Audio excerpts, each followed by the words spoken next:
इस सर्किट में हमें ए और बी के बीच में इक्विवेलेंट रेजिस्टेंस फाइंड करना है। सर्किट बहुत सिंपल है, सिर्फ देखने में थोड़ा बड़ा है।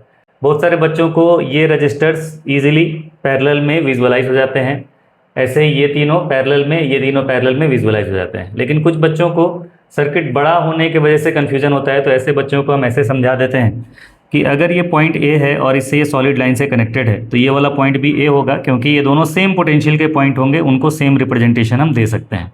बिल्कुल ऐसे ही इस पॉइंट का भी ए नाम लिखा जा सकता है और इसको भी मैं लिख सकता हूँ ए। ऐसे ही ये पॉइंट अगर बी है तो ये भी बी हो जाएगा और ये भी बी हो जाएगा और इसके साथ ये भी बी हो जाएगा। अब देखिए, अगर मैं इस वाले पॉइंट को एक्स कंसिडर करूँ तो ये वाला पॉइंट भी एक्स हो जाएगा और ये वाला पॉइंट भी एक्स हो जाएगा। तो अब देखिए यहाँ पर तो ये 12 ओम ए और बी के बीच में कनेक्टेड है। बिल्कुल ऐसे ही ये भी ए और बी के बीच में है, ये भी ए और बी के बीच में है, ये भी ए और बी के बीच में। तो क्योंकि ये चारों के चारों रजिस्टर ए और बी दो ही टर्मिनल्स के बीच में कनेक्टेड हैं, तो ये चारों के चारों रजिस्टर क्या होंगे, पैरेलल में हो जाएंगे।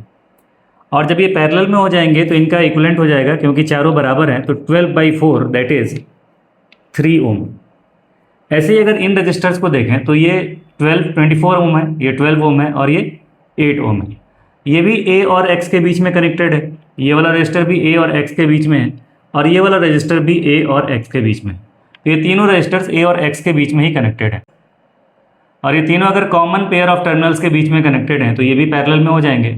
मतलब मैं इन तीनों का इक्विवेलेंट अगर लिखना चाहूँ तो मैं लिख सकता हूँ 8 पैरेलल 12 पैरेलल 24। अगर सिर्फ मैं 12 पैरेलल 24 निकालूं तो 12 पैरेलल 24 कितना हो जाएगा, 24 12 का डबल है तो 24/3 दैट इज 8। और अगर इन दोनों का पैरेलल इक्विवेलेंट आपने 8 निकाल दिया तो फिर इनके साथ पैरेलल में बचा 8। 8 और 8 का पैरेलल इक्विवेलेंट कितना हो जाएगा, ये हो जाएगा 4, क्योंकि ये दोनों बराबर बराबर रजिस्टर्स हैं। बिल्कुल इधर भी ऐसा ही है, 24 12 और 8, जैसा कि इधर था 24 12 और 8। तो इन तीनों का इक्विवेलेंट भी कितना आ जाएगा, 4 ओम। अब देखा जाए तो हमारे सर्किट के अंदर तीन टर्मिनल्स आपको, तीन नोड आपको दिखाई देंगे। एक है ए, दूसरा है उधर बी और तीसरा है एक्स। ए और बी के बीच में इक्विवेलेंट था 3 ओम का, तो इसको बना दिया आपने 3। ए और एक्स के बीच में कितना है, 4, और फिर उधर बी और एक्स के बीच में है 4। तो अब ये 4 और 4 दोनों सीरीज में हो जाएंगे, तो 4 और 4 का सीरीज इक्विवेलेंट हो गया 8 और 8 के साथ ये पैरेलल में है। तो 8 और 3 का अगर पैरेलल इक्विवेलेंट हम फाइंड करना चाहें तो लिख सकते हैं 8 × 3 अपॉन 8 + 3, मतलब 24/11। ये आ जाएगा ए और बी के बीच का इक्विवेलेंट रजिस्टर।